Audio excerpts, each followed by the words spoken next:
Hello, this is RHM for RHM movie reviews. Alright, today is going to be the first episode. I don't know if it's going to be the only episode, but hopefully, who knows, of my DC comics. Now, you should know before I start this, there have been when I get into the other Batman movies, there have been, before Christian Bale, there were 4 other actors to play Batman. There was Adam West for the television series. There was Michael Keaton for the Tim Burton movies. Well, Tim Burton directed the movies. And there was Val Kilmer for Batman Forever. And then there was George Clooney for Batman and Robin, who I do not blame for bringing down the Batman movie franchise. I don't know if I blame Warner Brothers or Joel Schumacher for bringing down the Batman movie franchise, but it came down anyway. But luckily, a famous Illinoisan, but you may not realize he's a famous Illinoisan, Christopher Nolan. Because he has a British accent, if you check out the trivia on him, you find out that, well, after his parents divorced, one of his parents moved to Chicago.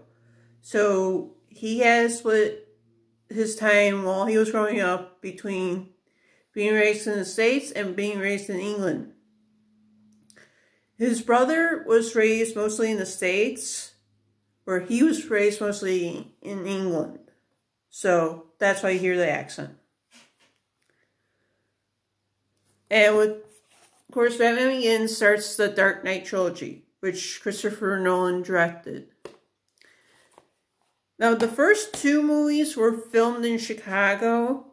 And if you watch Jeffrey Bear's Chicago, if you get the box set and you look at Hidden Chicago 2, when it talks about Lower Wacker Drive, they actually show a scene from the movie. Because, well, it shows a scene from another movie that was filmed in Chicago at that area.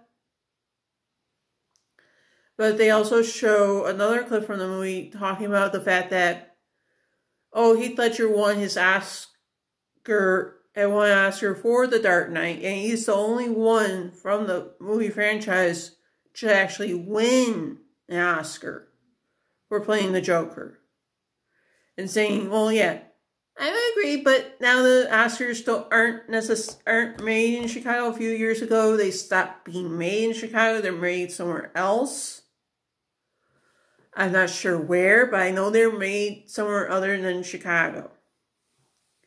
And they do talk about the fact that there was a scene, this one scene, Dark Knight, where they demolish, where the Joker blows up a hospital. That used to be an old candy factory in Chicago. Or an old factory of some kind in Chicago.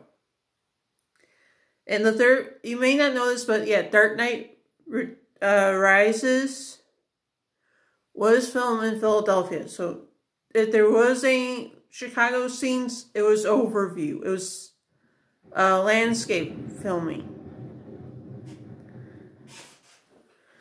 And actually, in the third movie, you get 2 very different villains. Of course, throughout this, you get overall in this movie, in the Dark Knight trilogy, you get 6 villains overall, supposedly. You get Ra's al Ghul, who, surprisingly enough, is played by Liam Neeson.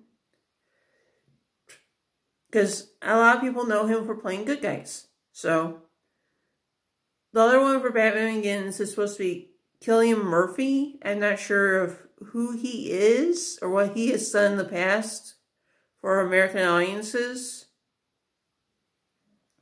The second movie, as I said, Heath Ledger is the Joker, but you also got, I'm trying to remember the actor, Aaron Eckhart as Two-Face. which was interesting to say the least. But of course, you had the mafia, Gotham City Mafia, in the movie, but I don't necessarily consider that villainy. That's just mafia. Mafias are always villains, or different mafias. So the way they saw it was there's a bunch of bad guys, and they're just bad guys. They're not main villains. Yes, a bunch of bad guys grouped together that hire the Joker to take down Batman, which he doesn't really do. And the third movie is Tom Hardy and Anne Hathaway as the villains, as Bane and Catwoman, respectively. And I think Anne Hathaway did a pretty good job at playing Catwoman, given that she was only the latest white actress to play the role. Now, well, and supposedly Ra's al Ghul's star is a villain too. And I forgot the actress who plays her, but the actress did a good job. The next one is Catwoman, that stars Halle Berry and Benjamin Bratt and Sharon Stone. And go figure, Sharon Stone's a villain in the movie. And she actually did a pretty good job at it. Of course, I think Halle Berry served, the way she took on her Catwoman, she used the late Eartha Kitt, at the time Eartha Kitt hadn't passed away yet, used her Catwoman to inspire. Halle Berry took Eartha Kitt's Catwoman to inspire her own. Because I swear, when you watch Halle Berry as Catwoman, she does do the purr in one scene. I swear, I think that's the purr that Eartha Kitt did when she did Catwoman, when she played Catwoman. There's not much to say about this movie, except that, yes, it was a hate movie. It bombed at the box office.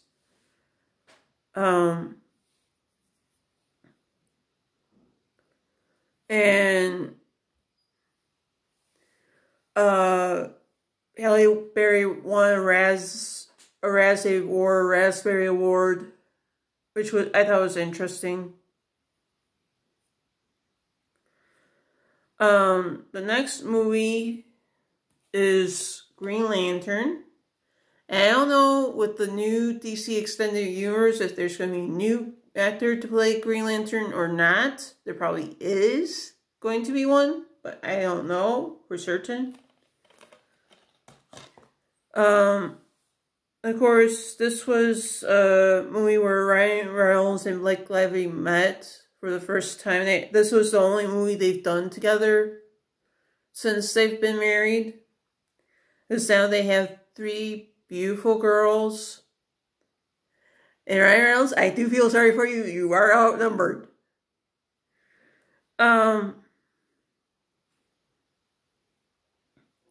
There's not much to say about it, but it is an amazing cast. And the same thing with the other DC movies that I just talked about. Amazing cast for all those movies.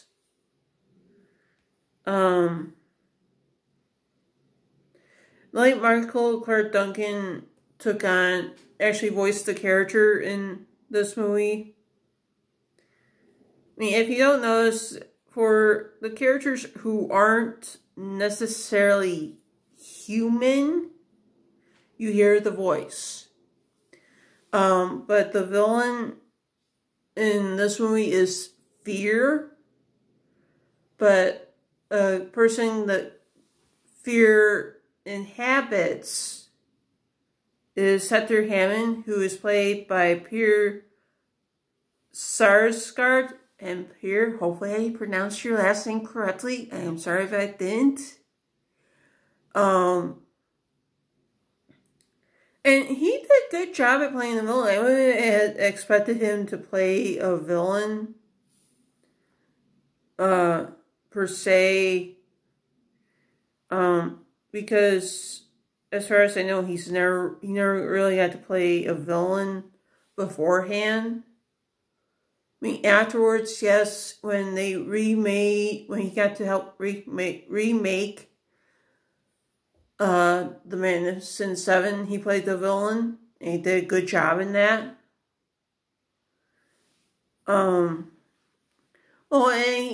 There's a movie that he did with Tom Cruise and Cameron Diaz called Night and Day, where he played another good villain.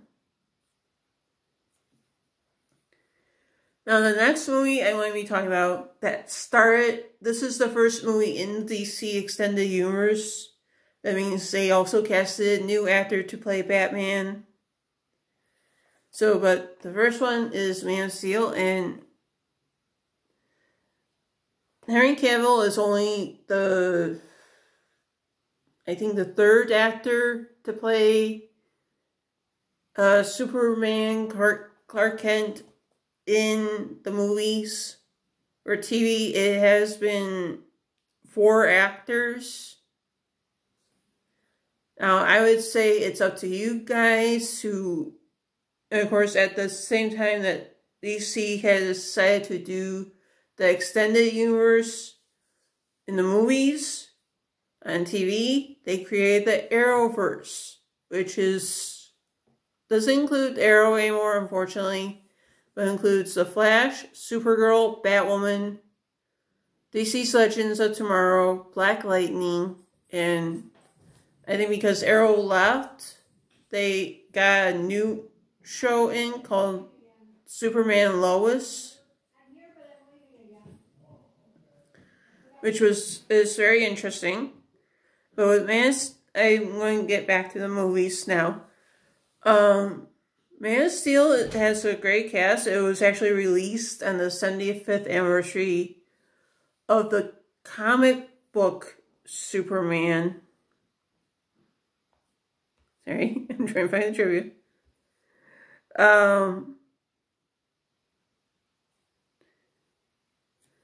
And many people may think Henry Cavill took steroids for the movie to beef up, according to trivia, muscle up, but he didn't. That is natural. He actually exercised. So, no touch-ups, no faux enhancement of his body. That is natural.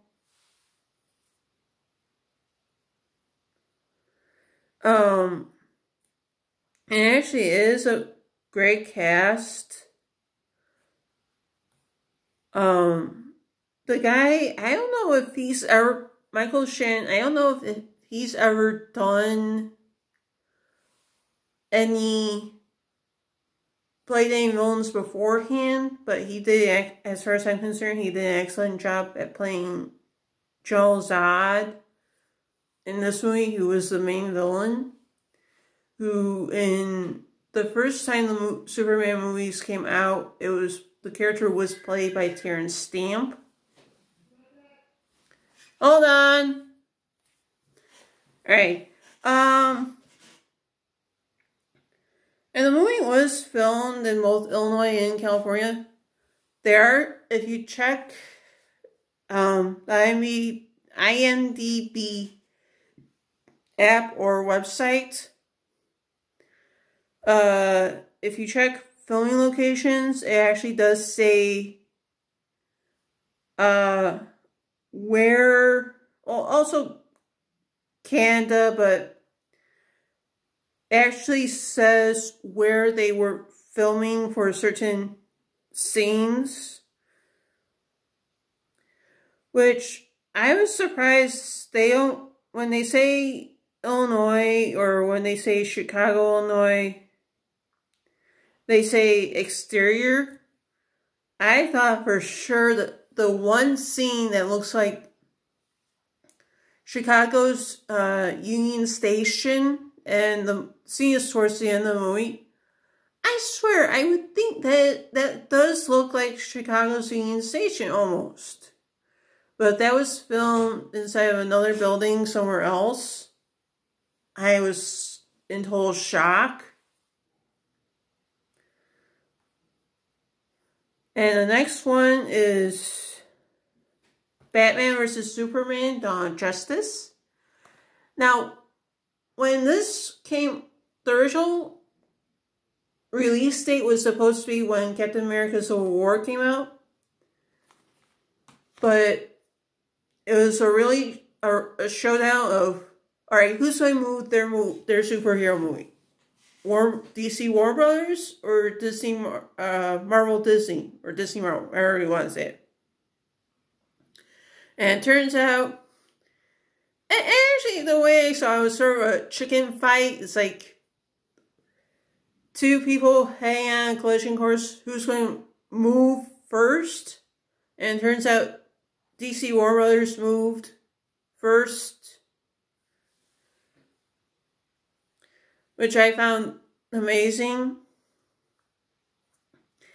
And according to filming locations, they do say that there's a scene where Lois and Superman land. That's supposed to be Daily Center Plaza, or it says Daily Center. I'm only guessing that they actually digitally removed the Picasso that would have been in the background, because otherwise I think that's on Dearborn and not in Jackson, and that's not anywhere near Washington and Dearborn. If it is Washington and Dearborn, please tell me where in the world did you film that? I really want to know.